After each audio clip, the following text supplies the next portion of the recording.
Rasil TV untuk Islam yang satu, Iwan Ahwat yang dirahmati Allah Subhanahu wa taala. Terima kasih masih bersama kami dalam acara Tausiah Sore bersama Ustadz Zain Al-Hadi. Ustadz Zain Al-Hadi tidak sendiri, tapi ditemani oleh Bapak Muhammad Faisal dari Kementerian Pertahanan RI, Direktur Bela Negara. Sudah berapa tahun Pak ya menjabat sebagai Direktur Bela Negara? Saya mulai hampir 2 tahun kali ya. Hampir 2 tahun ya? 2 tahun ya. Baik. Kita langsung saja ke pertanyaan-pertanyaan yang sudah masuk Ustadz dan Pak Faisal. Kita ke pertanyaan pertama, ini dari Bapak Abdullah di Krakatau Steel Cilegon. Assalamualaikum warahmatullahi wabarakatuh. Pak Ustadz, jika ada ulama atau ustadz-ustadz yang ceramahnya itu mengkafirkan dan juga cenderung provokasi, lebih baik dibina oleh Kementerian Pertahanan. Gimana? Saya.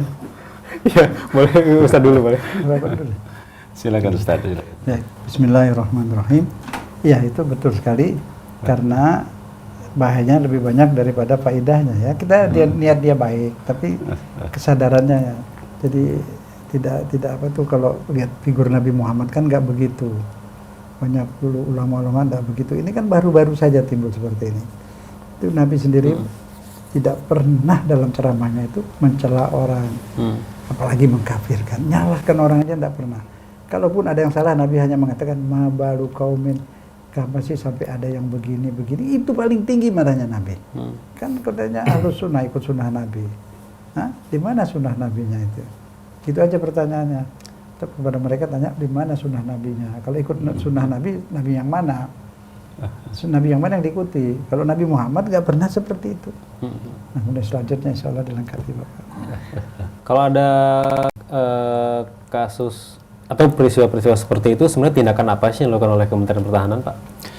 Sebenarnya Kementerian Pertahanan melihat semua warga negara itu sama ya. Jadi baik itu ulama atau siapapun juga. Dimana kalau konteksnya dengan program bela negara itu, setiap warga negara itu punya hak yang sama dalam kewajiban dan hak yang sama tentang bela negara. Artinya dalam kehidupan sehari-hari dia harus berdasarkan 5 nilai dari bela negara. Tadi kita sebutkan yang pertama harus cinta tanah air. Cinta tanah air ini konteksnya sangat luas sekali ya, Ustaz ya, luas sekali. Cinta tanah air itu kita harus cinta dengan budaya kita. Kita harus mengenal suku, bangsa, bahasa, saling mencintai. Jadi tidak ada kita saling membenci satu sama lain, itu cinta tanah air. Konteks kita harus bagaimana mencintai produk Indonesia dan sebagainya. Yang kedua adalah sadar berbangsa dan bernegara. Itu nilai yang kedua. Sadar berbangsa dan negara itu harus sadar sebagai bangsa, warga negara Indonesia. Artinya harus patuh hukum, harus saling menghargai satu sama lain. Ya konteksnya tentu tidak boleh saling menyalahkan dan lain sebagainya. Itu sadar berbangsa. Yang ketiga adalah bagaimana kembali kita harus yakin bahwa Pancasila sebagai ideologi negara. Itu. Yang keempat rela berkorban. Kemudian yang kelima adalah memiliki kemampuan awal bela negara. Nah, kemampuan awal bela negara konteksnya juga jangan salah diartikan, bukan harus melatih seperti latihan militer, bukan. Dia adalah kemampuan awal bela negara yang sifatnya fisik dan psikis. Fisik itu berarti kita harus menjaga diri kita memiliki fisik yang sehat. Artinya sehat harus dengan olahraga setiap hari. Kemudian harus menjaga diri kita dari makanan-makanan yang berbahaya segala macam, itu fisiknya. Kemudian siap psikisnya, berarti mentalnya, disiplin juga harus bagus. Nah itu, jadi 5 nilai ini sebenarnya menjadi standar setiap warga negara Indonesia harus memiliki indikatornya 5 ini. Nah konteksnya tadi dengan ulama, tentunya kita lihat ya, walaupun ulama siapapun juga kalau bertentangan dengan 5 nilai ini ya kita harus arahkannya kembali ke 5 nilai ini tadi itu. Ya. Baik, kita ke pertanyaan lainnya. Ini dari Bapak Jono di Cinere. Assalamualaikum warahmatullahi wabarakatuh. Pak Ustadz, kenapa ya kalau ada kasus teroris itu selalu ditembak mati? Apakah mereka tidak bisa dibina? Terima kasih. Bismillahirrahmanirrahim. Nah, itu kan kita susah menjawabnya nih, karena peristiwanya di sana apa di hutan di mana? Kita tidak lihat. Kenapa ditembakkan? Mesti kita lagi tanya seperti itu. Saya yakin pertama kali mungkin militer itu diarahkan atau polisi itu ya, tidak disuruh membunuh sebenarnya, tangkap hidup-hidup kalau bisa. Tapi mungkin ada perlawanan sehingga ditembak. Nah, tapi yang sebenarnya gimana saya belum tahu. Semua itu sebuah kemungkinan. Jadi yang terbaik buat kita itu bagaimana menghabiskan saudara kita yang teroris itu. Dan saya nggak sedih kita kalau lihat teroris, sedih. Kenapa saudaraku sampai kayak gitu? Jadi kita ingin mencegah sebenarnya, ingin dakwah untuk tidak ada teroris lagi. Dan anak-anak muda tuh di SMP, di SD kita mau jaga itu. Itu terpaksa dibuat gitu supaya yang lain jerah. supaya tidak ada lagi. Kesian, saya bukan hanya kesian kepada dia. Dia berjuang untuk apa coba? Pikir untuk apa? Dia mau ganti menjadi dia jadi pemimpin. Dia nggak punya jumlahnya seberapa orang Indonesia sebesar ini. Rakyat kayak akal aja dan nggak masuk akal perbuatan dia. Dia mau lewat partai kan bisa. Jadi anggota DPR kayak ntar jadi presiden kan bisa seperti itu. Kenapa mesti jumlahnya kayak gitu cuma nembak berapa orang? Nggak bakal menang lah sampai kiamat. Iya kan misalnya. Masa nggak bisa mikir ke situ? Kan kasihan. Mereka itu hanya kena doktrin buta. Ya. Kasihan. Jadi kita ingin tidak ada lagi yang seperti itu. Insya Allah Bapak bisa tambahin. Ya. Jadi, kalau bisa saya tambahkan sebenarnya yang disampaikan oleh Ustadz tadi sudah betul. Artinya memang tidak pernah ada aparat yang dapat perintah untuk langsung tembak itu tidak. Pasti aparat itu membela diri. Ya. Artinya membela diri artinya terorisnya tentunya sudah memakai senjata api juga, bahan peledak di badannya, sehingga daripada membahayakan aparat yang lainnya mungkin dilaksanakan penembakan. Itu ada prosedurnya yang pasti yang sudah diarahkan demikian. Tapi sekali lagi ya memang disampaikan tadi memang kita kasihan dengan itu warga negara kita juga. Maka Kementerian Pertahanan Bapak Menan selalu mengatakan bahwa sekarang ini lagi perang cuci otak, Ustaz. Jadi perang cuci otak itu bagaimana kita mencoba untuk memberikan pemahaman kembali kepada seluruh warga negara kita itu tentang nilai-nilai yang saya sebutkan itu. Mereka ini kan doktrin oleh orang yang tidak bertanggung jawab lah begitu ya. Dan sehingga mereka sudah lupa dengan dengan ajaran-ajaran agama tentu yang betul, kemudian dengan semangat kebangsaannya juga sudah lupa, sehingga mereka ya inilah kita selagi menghadapi perang cuci otak itu tadi ya, itu konsepnya. Baik, kita ke pertanyaan selanjutnya. Assalamualaikum warahmatullahi wabarakatuh. Pak Ustadz, mohon dijawab. Setiap orang ada rasa suka dan tidak suka. Apakah Rasulullah SAW bila tidak suka dengan sesuatu itu hanya ditinggalkan saja atau bagaimana? Lalu kalau kita tidak suka bagaimana Pak Ustadz? Bismillahirrahmanirrahim. Kita punya hak untuk suka dan punya hak untuk tidak suka. Nah, tinggal kita berpikir juga yang kita suka ini apa, tepat apa tidak kan begitu. Dan yang kita tidak suka ini kenapa? Pikir dulu, tidak suka karena dia tidak senang sama kita, karena dia tidak mau cium tangan kita misalnya, itu nggak rasional. Tapi kalau nggak sukanya perbuatannya ada yang tidak baik, ya kita boleh tidak suka kepada perbuatannya. Kemanusiaannya jangan, dia bikinan Allah, ciptaan Allah. Kalau kita beriman kepada Allah, cinta pada Allah, kita tidak boleh benci ciptaannya. Biar bagaimanapun Allah itu pengasih penyayang. Orang yang salah kayak apapun akan diampuni Allah kalau dia beriman. Jadi kita tidak punya hak untuk tidak suka, tapi tidak punya hak untuk membenci. Jadi tidak suka perbuatannya, tapi jangan benci makhluknya. Dia makhluk Allah Subhanahu Wa Taala. Insya Allah. Baik, ini untuk Pak Faisal dari Bagus di IPB Bogor. Assalamualaikum warahmatullahi wabarakatuh. Pak Faisal, bagaimana jika Kementerian Pertahanan dengan Kemendikbud bekerja sama melaksanakan pendidikan bela negara sebagai pengganti PPKN untuk meningkatkan cinta tanah air anak-anak didik kita? Ya, jadi seperti yang sudah saya sampaikan tadi, Kementerian Pertahanan memang bekerja sama dengan beberapa kementerian, termasuk diantaranya Kementerian Pendidikan Kebudayaan. Kita sudah duduk rapat diskusi tentang bagaimana untuk meningkatkan semangat bela negara, semangat kebangsaan anak-anak didik kita di sekolah SD, SMP sampai dengan SMA. Salah satunya memang lewat kurikulum, ya kurikulum, artinya sekolah kurikulum PKN segala macam itu. Dan di dalam kurikulum itu kita memasukkan nilai-nilai yang sudah kita sepakati, nilai bela negara tadi di dalam kurikulum. Sekarang kan kurikulum kan memang sudah ada, ada yang namanya PKN, Pancasila sudah ada. Nah, namun dalam pembahasan kurikulum tersebut ditambahkan lagi dengan nilai-nilai yang kita berikan. Kita memberikan pedoman bagaimana untuk pengembangan kurikulum untuk anak sekolah SD, SMP sudah kita lakukan gitu. Nah, kalau menyarankan tadi bagaimana kegiatan itu diganti kegiatan bela negara, bagus juga ya. Tetapi ya tidak harus demikian. Tentunya kurikulum sekolah sudah ada kurikulumnya ya, biar tidak mengganggu. Namun kita juga sudah menyampaikan kepada sekolah dan sudah disepakati ada kegiatan kurikuler di sekolah itu seperti misalnya kepramukaan yang dilakukan dalam seminggu sekali kalau nggak salah itu ya. Mereka melaksanakan juga seperti kemah Sabtu Minggu. Itu juga salah satu bentuk bela negara kegiatan yang diatur kepada mereka, baik itu dalam bentuk teori maupun kegiatan-kegiatan di lapangan. Jadi tidak harus misalnya Kementerian Pertahanan datang kemudian ke sekolah kemudian memberikan pelatihan, tentunya tidak cukup. Kita punya sekolah ribuan ya, kemampuan daripada sumber daya yang ada di Kementerian Pertahanan juga tidak tercukupi. Namun kita sudah memberikan pedoman, kemudian kesepakatan duduk sama-sama bagaimana seharusnya pembahasan kurikulum yang sudah ada dengan ditambahkan lagi kegiatan-kegiatan lainnya di sekolah. Itu yang kita lakukan. Seperti itu ya. Baik, saya ke pertanyaan selanjutnya ini dari Bapak Haji Enjang Effendi di Sukabumi. Assalamualaikum warahmatullahi wabarakatuh. Waalaikumsalam. Kemerdekaan Republik Indonesia disebut dalam Undang-Undang 45 berkat rahmat Tuhan Yang Maha Esa. Karena memang yang berjuang dan berjihad dulu umat Islam mayoritas. Pak Ustadz, kenapa sekarang sepertinya justru umat Islam dipinggirkan? Baik, Ustadz bisa dijawab. Baik, Bismillahirrahmanirrahim. Itu sebagian benar, sebagian hampir benar. Yang benar betul, umat Islam yang menyingkirkan diri dari negara. Jadi umat Islam ada satu doktrin di Islam itu dipisahkan urusan negara dengan ibadah. Hidup hanya untuk ibadah. Jadi negara itu urusan lain. Nah, ini yang salah. Malah sampai kadang-kadang umat Islam berasa kelas 2 di negerinya sendiri.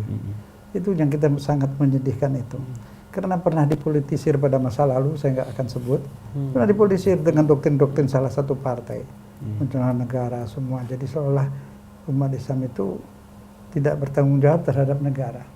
Terasa kebencian kepada negara, ada sedikit sebagian yang menanam itu. Jadi itu salah.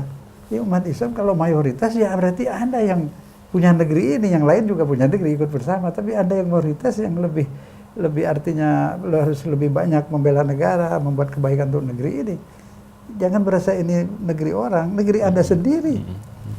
Jadi amal soleh itu, ibadah vertikal, ibadah kepada Allah.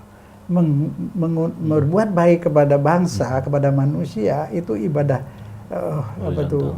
horizontal itu lebih tinggi nilainya.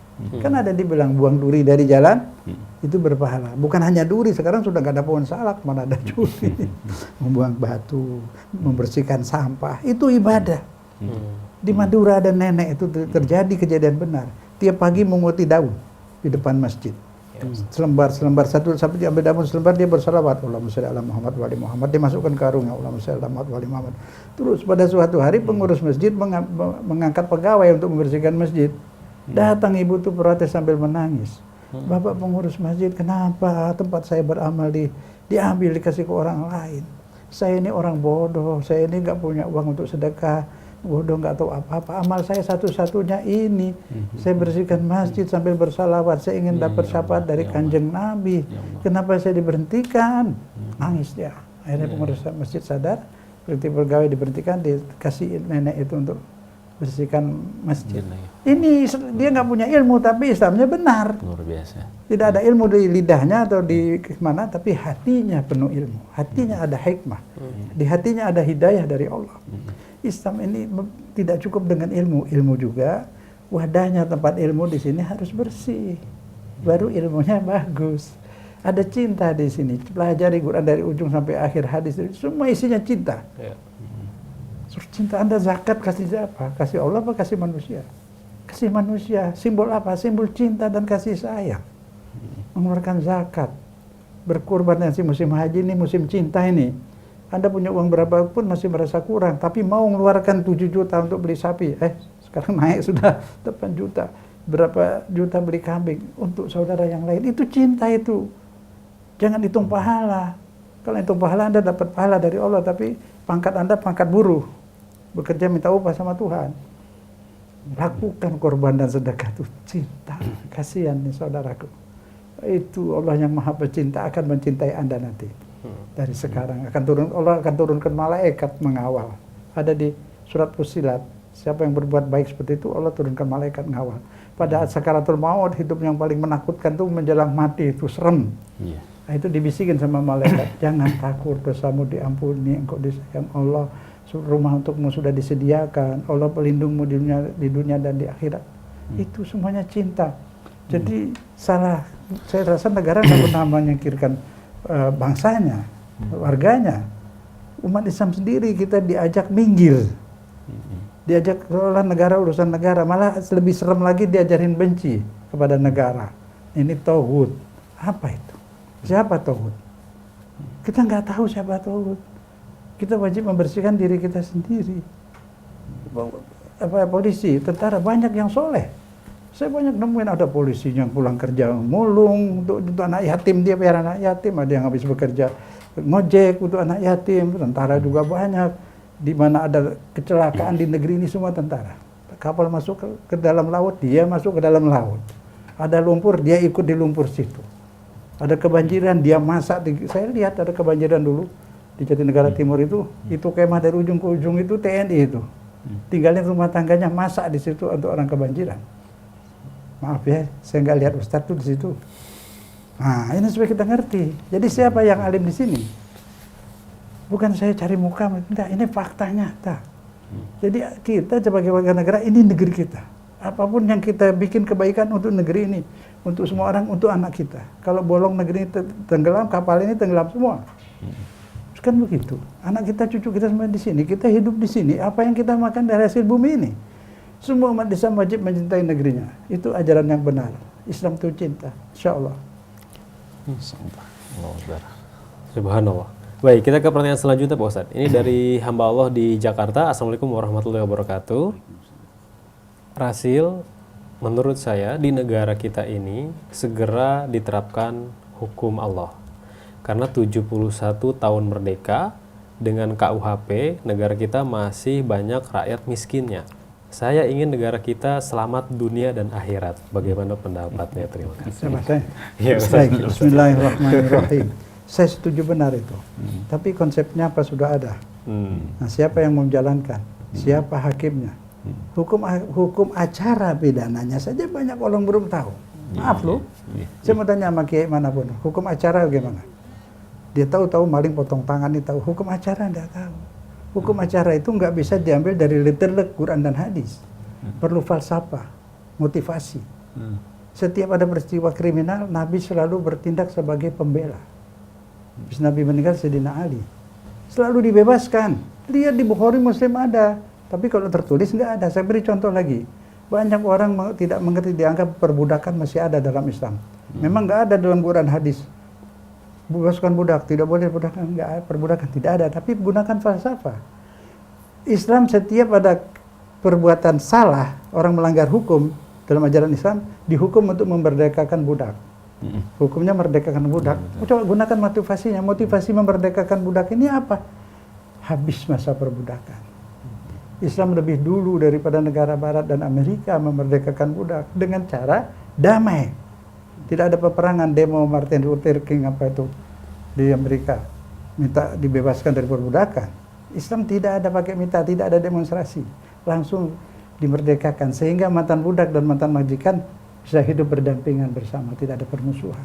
Itu makanya belajar Islam itu falsafahnya, bukan kalimatnya ditelan mentah-mentah seperti itu. Ini yang bikin pusing ini. Marilah, bukan banyak ilmu yang penting, dalil-dalil hafal untuk berdebat, bukan itu.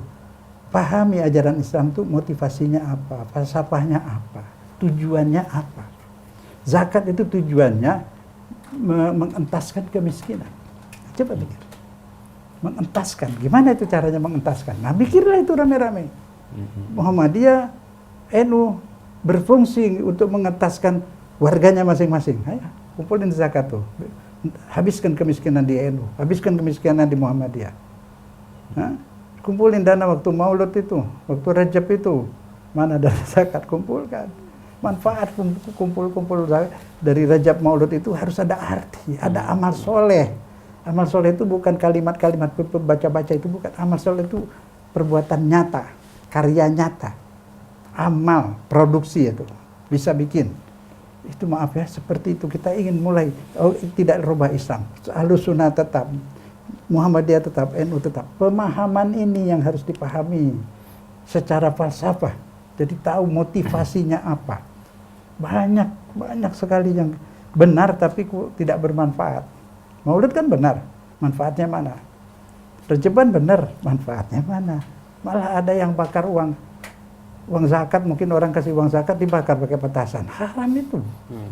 Itu harus nyampe ke perut umat itu, ke badannya umat. Titipan itu dari Allah. Nah, pengertian seperti itu. Jadi zakat itu bukan uang kita loh. Kalau ada orang tidak mengeluarkan zakat, itu hartanya yang sisanya haram tuh dimakan tuh. Karena belum dibersihkan. Dikeluarkan dulu zakatnya baru makan. Nah ini pengertian seperti ini. Jadi apa tadi pertanyaannya? Jadi hukumnya harus diganti saat KUHP Nah, diganti jadi gini. sama hukum Ya Allah. itu dulu. Tadi Supaya pengantar. selamat dunia akhirat. Ya pengantarnya begitu Iya, pengantar iya. tuh. Ya. Jadi jelasnya begini. Kalau diterapkan hukum Islam, orang Islamnya belum siap, nggak bisa. Tidak bisa. Sudah berapa negeri-negeri pakai itu semua. Akhirnya kezaliman. Hukum acara nggak tahu. Ada di satu negeri saya nggak akan sebut namanya. Orang salah langsung di tengah jalan, diduduk, dipotong itu di muka umum, di jalan raya, tanpa proses pengadilan. Di Islam tidak ada sanksi hukum, harus lewat proses pengadilan. Ayatnya ditujukan kepada negara, bukan kepada person. Yahkum, man yahkum, yang memerintah, kita yang diperintah. Tidak ada ustadz boleh menghukum pada maling potong tangan, tidak boleh. Itu dipelajari dulu motivasinya apa. Sudah ada keadilan, ada kemakmuran, zakat sudah dikeluarin semua. Pelajari dulu Islam dulu rame-rame, itu nanti tumbuh sendiri. Kalau kita semua sudah Islam, otomatis itu akan terjadi. Belum paham falsafahnya, pidana Islam itu begini kalau memang udah ngerti. Di pengadilan itu jarang sekali diterapkan itu hudud dan kisah, syaratnya berat. Diganti takzir. Coba deh pelajari betul-betul. Itu ada hadis. Ada hadis itu, pembuktian dan kesaksian dibebankan kepada jaksa. Tertuduh punya hak untuk diam. Diperketat. Jarang sekali diterapkan. Tapi boleh diadakan, tapi nanti gantinya takzir. Kan takzir itu harusnya memang tidak dikodifikasikan. Jadi luas mendidik. Sekarang apa yang Bapak harapkan insya Allah bisa.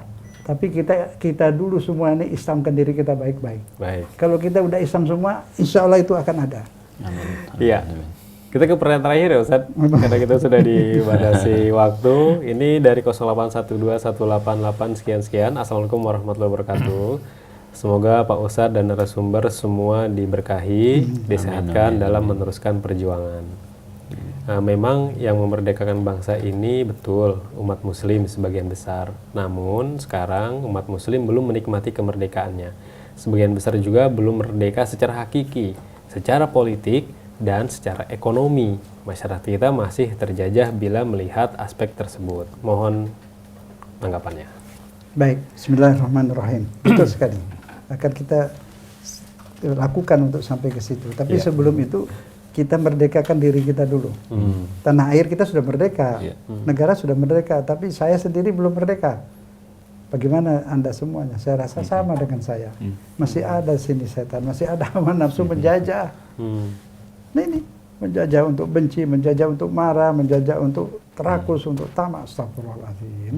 Kita merdekakan diri kita dulu sehingga kita hidup berdasarkan fitrah. Makan berdasarkan fitrah. Makanan yang enak itu kan bukan yang mahal. Yang hati kita suka, kita ridho, nerima ini rezeki dari Allah, enaklah itu. Jadi masalahnya bagaimana memerdekakan hati ini agar tidak dijajah oleh hawa nafsu. Merdeka dulu. Orangnya banyak belum merdeka, betul sekali. Yang dijajah hawa nafsu, lihat itu orang malam-malam minggu pergi kemana entah, kita tidak tahu, kasihan.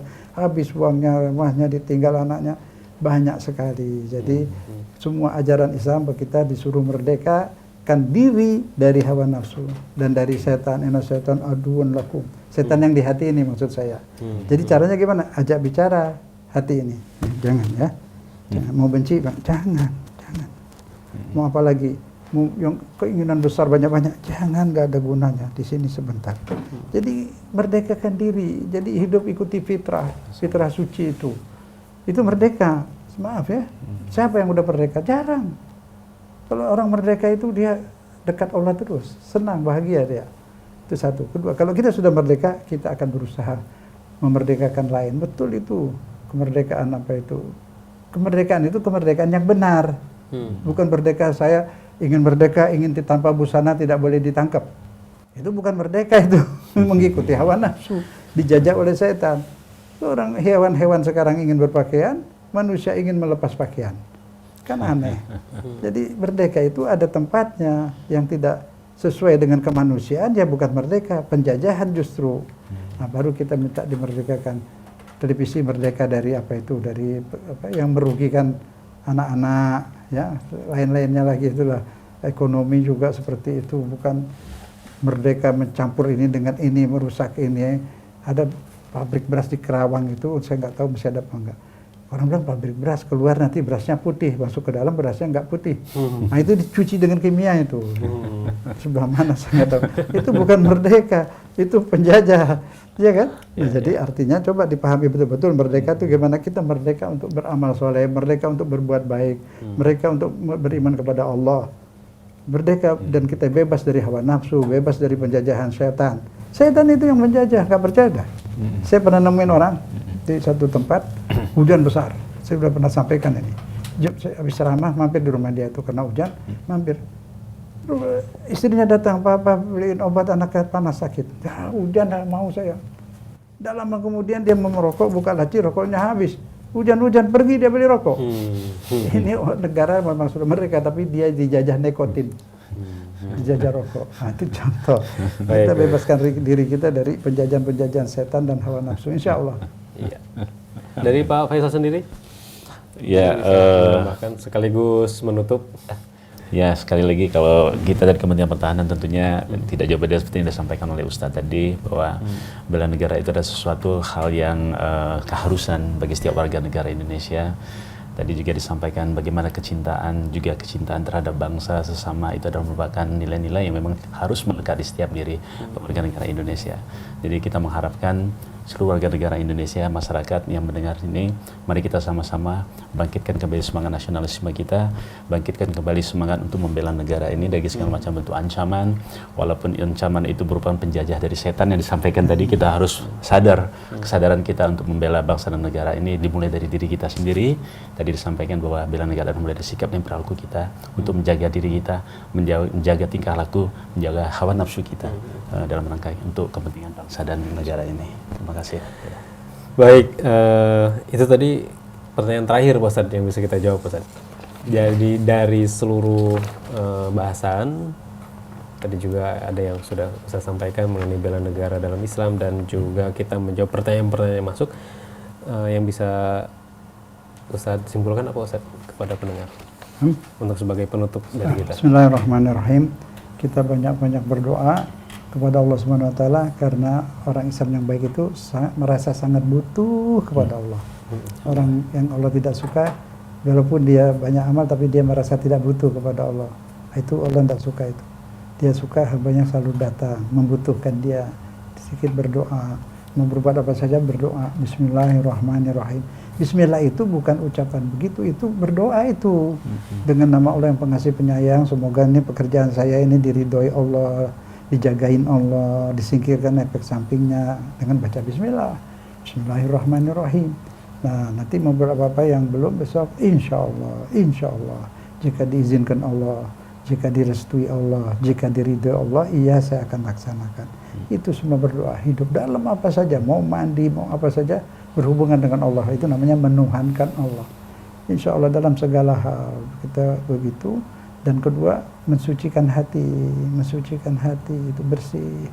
Mau sholat itu wudu, bersih-bersih, menghadap Allah. Nah, menghadap Allah itu gimana itu? Menghadap, gemetar-gemetar lah itu, banyak salah kita. Saya juga gemetar itu. Tapi habis gemetar ingat Allah Rahman Rahim. Nah, terus ingat lagi, gitulah sholat itu menghadap Allah pelan-pelan, sujudnya, rukuknya pelan-pelan. Menghadap Allah sopan, geraknya sopan, bahasanya bacanya santun, tidak terburu-buru gitu ya. Itu saja. Jangan lupa lagi, beberapa kali saya sampaikan nih, doakan anak-anaknya satu persatu, sebut nama anak itu sebulan-sebulan. Allah berilah dia hidayah, beri dia rezeki yang halal. Anak yang kedua namanya ini, ya Allah biar rajin belajar, apa saja mau doain, insya Allah dikabulkan Allah. Asal sebelumnya zikir-zikir, salawat, subhanallah, alhamdulillah, Allah akbar 33, sholat sunnah 2 rakaat. Nah, mau tidur, setiap mau tidur sebelum berdoa dulu untuk anak-anak. Insya Allah. Wassalamualaikum. Baik, demikianlah Ikhwan Akhwat yang dirahmati Allah Subhanahu wa taala, acara tausiah sore kita di kesempatan kali ini. Terima kasih banyak kepada Ustadz Zainal Hadi dan juga Pak Muhammad Faisal. Terima kasih Sama-sama telah menemani siaran kita. Insya Allah di minggu depan Ustadz Zain akan kembali menyampaikan tausiahnya ya Ustadz ya. Setiap hari Kamis sore, Ikhwan Akhwat, jangan lupa mulai jam 4 sore. Mohon maaf atas segala kesalahan dan kami undur diri. Billahi taufiq wal hidayah. Subhanakallahumma wa bihamdika asyhadu an la ilaha illa anta astaghfiruka wa atubu ilaik. Assalamualaikum warahmatullahi wabarakatuh. Allahu Akbar, Allahu Akbar, Allahu Akbar. Dalam suci menyentuh kalbu berjuang, maju serentak membela kebenaran untuk negara, bangsa dan kemakmuran. Hukum Allah tegakkan, hukum Allah tegakkan. Allahu Akbar, Allahu Akbar, Allahu Akbar.